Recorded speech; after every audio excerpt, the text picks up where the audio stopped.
Supreme Court just killed President Trump's tariffs. This morning, the Supreme Court finally gave us its opinion on whether or not the president has the authorization to levy tariffs. The verdict? President Trump used a 1977 law that allows the president to regulate trade in order to levy tariffs on other countries. The Supreme Court just ruled that the president may regulate trade, but not tax it. Tariffs are taxes paid at the border. Only Congress has the power to tax according to the U.S. Constitution. Economists tell us that tariffs were costing American households almost $2,000 a year. So does that mean that we get that money back in our pockets? Well, the idea is that those tariffs will be refunded. But will they be refunded to you?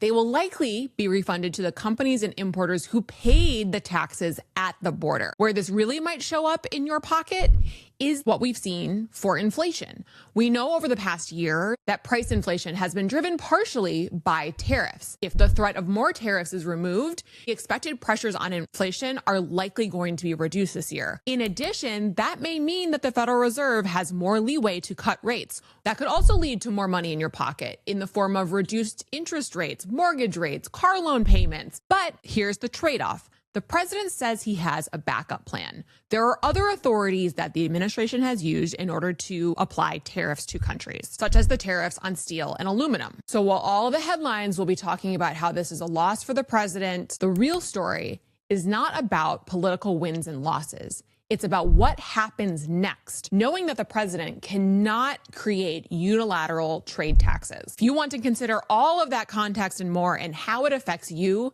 you need to be listening to The Trade-Off, the podcast that gives you the context behind the headlines so you can make sense of them for yourself.